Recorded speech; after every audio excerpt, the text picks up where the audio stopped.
Quoi que tu aies déjà essayé d'autres pour comprendre pourquoi tes relations elles te déçoivent, je vais te montrer la vraie raison derrière la plupart de tous tes conflits.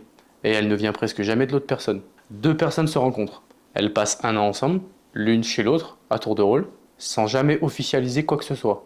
Au bout d'un an, l'une des deux explose. Tu es lâche, tu ne veux pas t'engager, tu m'as fait perdre mon temps, mais l'autre n'a jamais rien dit. À aucun moment il a formulé qu'il voulait absolument s'installer avec cette personne. En soi, la personne elle n'a jamais menti. Elle n'a jamais promis, elle a juste rien dit. Et c'est exactement là que tout le problème commence. Tu t'es déjà senti abandonné, trahi, déçu par quelqu'un? En réalité, cette personne, elle t'avait jamais rien promis. Ce n'est pas que les gens autour de toi sont malhonnêtes, c'est que tu fonctionnes probablement sans le savoir, avec des attentes que tu n'as jamais formulées clairement. Ça fait des années que j'étudie ce mécanisme précis, à travers différents travaux sur l'acceptation, et les relations aussi grâce à Lise Bourbeau. J'ai aussi recruté et géré des dizaines de personnes. Et ce schéma se répète encore et encore, c'est exactement le même. Il revient tout le temps dans les conflits d'équipe.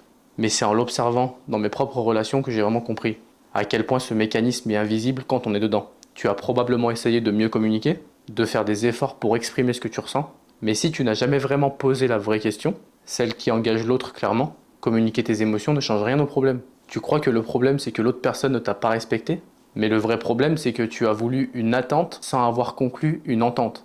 Et c'est exactement ce qu'on va voir. Voilà comment on va procéder. Premier point, la règle qui change tout. Pas d'attente sans entente. Et pourquoi presque personne ne l'applique. Deuxième point, ce que Lise Bourbeau appelle l'égoïsme inversé, et pourquoi tes reproches en disent plus sur toi que sur l'autre. Troisième point, comment poser une vraie entente et accepter ce qui en ressort, même si c'est pas ce que tu espérais. Et dans quelques minutes, je vais te montrer pourquoi tes reproches envers les autres sont un miroir de ce que tu n'acceptes pas encore chez toi. Donc premier point, pas d'attente sans entente. La plupart des gens pensent que si une attente elle est sincère, si elle paraît évidente, elle mérite d'être respectée, même si elle n'a jamais été exprimée à voix haute. Revenons à l'histoire du début. Les deux personnes vivent un an l'un chez l'autre. Celle qui finit par exploser n'a jamais dit clairement « Je veux qu'on s'installe ici d'ici telle date. Est-ce que tu es d'accord avec ça ?»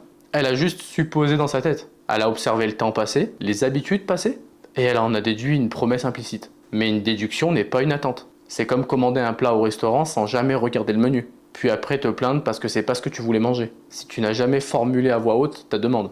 En soi, l'autre personne n'a pas deviné ta demande, elle a simplement répondu à ce qui a été dit.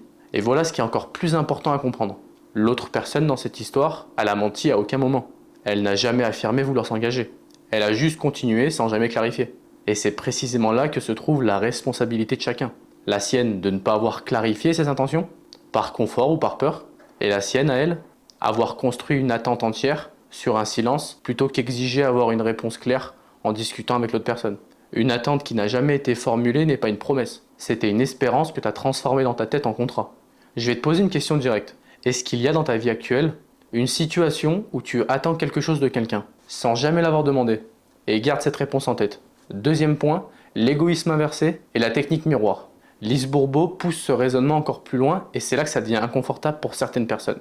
Elle dit qu'une attente non formulée est une forme d'égoïsme.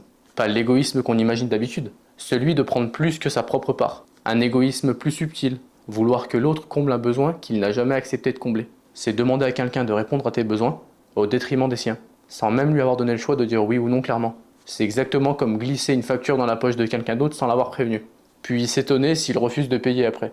Il n'a jamais accepté cette dépense, tu l'as juste décidé pour lui. Et tu attends maintenant qu'il honore une dette qu'il n'a jamais signée. Et voilà l'outil que Lise Bourbeau propose pour détecter ce mécanisme. La technique du miroir.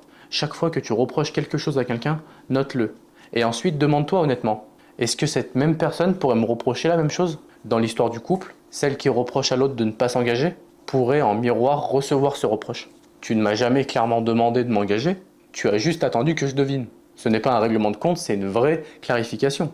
Et la plupart du temps, ce miroir révèle quelque chose qu'on refuse de voir en soi. Et voilà une autre phrase essentielle ici. On n'a jamais vraiment peur pour les autres, on a peur pour soi. Cette peur de ne jamais t'engager que tu remets sur l'autre. Regarde d'où elle vient vraiment. Est-ce que c'est vraiment l'incapacité à l'autre de s'engager avec toi qui te fait si mal? Ou est-ce ta propre peur de l'abandon, de ne jamais être choisi, qui s'active à travers cette situation? Tes reproches à travers les autres sont rarement à propos d'eux. C'est un miroir tendu vers ce que tu refuses de regarder chez toi. Voilà ce que tu n'avais peut-être pas anticipé.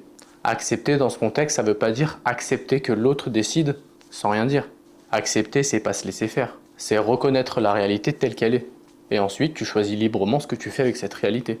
Dans l'histoire du couple, accepter ne veut pas dire rester encore un an de plus ensemble en se taisant. Ça veut dire reconnaître que l'autre n'a jamais exprimé une demande claire et reconnaître que la deuxième personne n'a jamais menti. Et ensuite, à ce moment-là, tu peux choisir en pleine conscience ce que tu fais de ta relation. Si tu restes dans cette relation telle qu'elle est, ou si tu viens à partir. En soi, les deux sont des choix valables. Mais ce que tu ne peux pas faire, c'est rester en colère contre le train, en lui reprochant de ne pas arriver, alors qu'il n'a jamais été promis à l'horaire précise. Dans quelques minutes, je vais te montrer comment poser une vraie entente et accepter ce qui en ressort, même si c'est pas ce que tu voulais vraiment.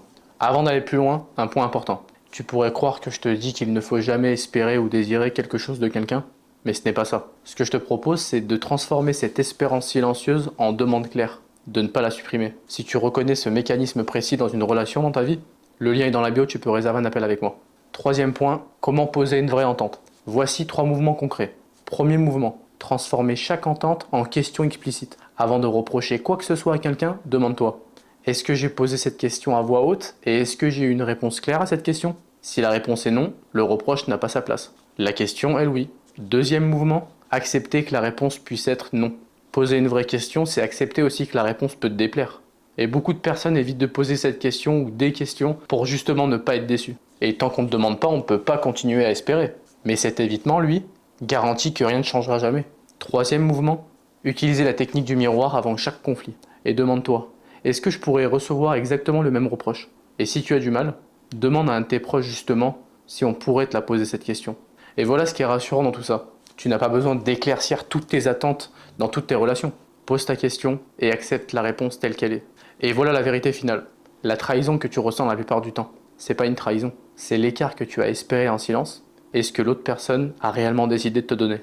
Et cet écart, il ne se referme jamais en accusant l'autre. Il se renferme en posant exactement la question que tu as évitée. Tu n'as jamais le droit d'exiger une réponse à une question que tu n'as jamais posée. Dans les prochains jours, soit tu vas continuer à espérer en silence et reprocher à l'autre de ne pas avoir deviné, soit tu vas identifier l'attente la plus lourde de ta vie et tu vas pour la première fois la transformer en question. En soi, les deux sont des choix, mais un seul te permet de savoir sur quoi tu tiens vraiment.